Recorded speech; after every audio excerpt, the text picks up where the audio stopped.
Hi everyone, welcome to Gumagumalu. నేను మీ లహరిని. ఈరోజు నేను మీకు ఈ వీడియోలో దొండకాయ పచ్చడి ఎలా చేయాలో చూపిస్తాను.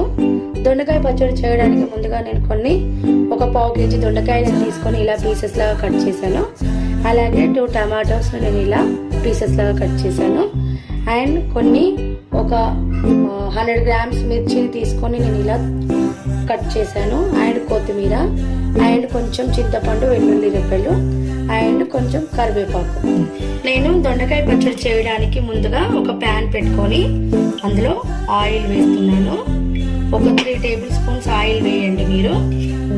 ఇలా ఆయిల్ హీట్ అయ్యాక నేను ఇందులో పచ్చిమిర్చిని వేస్తున్నాను. ఇలా లైట్గా పచ్చిమిర్చి వేగాక ఇందులో నేను దొండకాయలను కూడా ఇందులోనే వేస్తున్నాను. ఇలా దొండకాయలు వేసి కాసేపు దీన్ని మగ్గించాలి. ఇలా లైట్గా ఫ్రై అవుతున్నప్పుడు ఇందులో నేను ముందుగా తరిగి పెట్టుకున్న టమాటో పీసెస్ను వేస్తున్నాను. ఇలా టమాటో పీసెస్ వేసాక దీన్ని కాసేపు ఒకసారి ఇలా కలిపేసి ఒక 5 మినిట్స్ మగ్గించాలి. దీని లోపల పచ్చిదనం పోయే వరకు మనము వీటిని ఇలా మగ్గియాలి. ఇందులో నేను టమాటా వేసి మగ్గించాను కదా, అలాగే ఇందులో నేను ఒక చిన్న ఉల్లిపాయను తరిగి వేసుకున్నాను. ఉల్లిపాయ వేసుకోకపోయినా పర్లేదు, కాకపోతే ఉల్లిపాయ వేస్తే కొంచెం టేస్ట్ బాగుంటుందని నేను ఇందులో చిన్న ఉల్లిపాయను తరిగి ఇందులో వేసి ఈ టమాటాతో మగ్గించాను. అలాగే నేను ఇందులో కొత్తిమీరను యాడ్ చేశాను. ఇలా కొత్తిమీరని యాడ్ చేశాక ఒకసారి మళ్ళీ నేను దీన్ని ఇలా కలుపుతున్నాను. అలాగే నేను ఇందులో ఒక 1 స్పూన్ పసుపును యాడ్ చేశాను. అండ్ 1.5 స్పూన్ నేను సాల్ట్ కూడా ఇందులో యాడ్ చేశాను. ఇలా యాడ్ చేసుకున్నాక ఒక 2 మినిట్స్ దీన్ని ఇలా కలుపుతూ దీని లోపల ఉన్న టోటల్గా దీని పచ్చి వాసన పోయేలా మనం దీన్ని కాసేపు ఫ్రై చేయాలి. అలాగే ఇందులో నేను కాస్త నువ్వులు యాడ్ చేస్తున్నాను. అలాగే నేను ఇంతకుముందు చూపించినట్టుగా కాస్త చింతపండును కూడా ఇందులో వేసి మగ్గిద్దాము.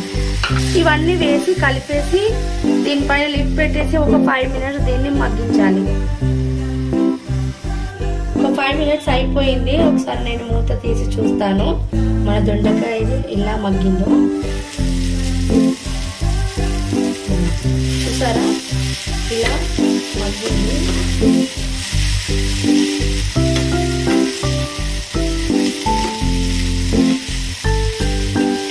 ఇలా మగ్గిన తర్వాత ఒక 1 మినిట్ దీన్ని ఇలాగే ఉంచేసి స్టవ్ ఆఫ్ చేసి చల్లార్చుకుందాం. మనము డైరెక్ట్ ఇలాగే మిక్సీలో వేస్తే మనకి వేడివేడిగా ఉండడం వల్ల మిక్సీ పట్టుకుంటే చాలా కాలుతుంది.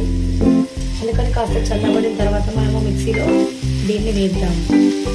ఇప్పుడు నేనైతే స్టవ్ ఆఫ్ చేస్తున్నాను. ఆఫ్ చేసి ఒక 5 మినిట్స్ తర్వాత దీన్ని మిక్సీలో వేసి గ్రైండ్ చేస్తాను. గ్రైండ్ చేయడానికి నేను మిక్సీ తీసుకున్నాను. అందులో 1 స్పూన్ జీలకర్ర వేసాను. ముందుగా చూపించినట్టుగా ఇందులో నేను వెల్లుల్లి రెబ్బలను వేసాను. ఆ తర్వాత నేను మనం ముందుగానే ప్రిపేర్ చేసుకున్న ఈ దొండకాయను మిక్సీలో యాడ్ చేస్తున్నాను. మిక్సీలో వేసుకొని నేను దీనిపైన మూత పెట్టేసి ఒకసారి దీన్ని మిక్సీ పడుతున్నాను. చూసారా, ఇప్పటిదాకా నేను మిక్సీ చేశాక ఇలా వచ్చేసింది దొండకాయ చట్నీ.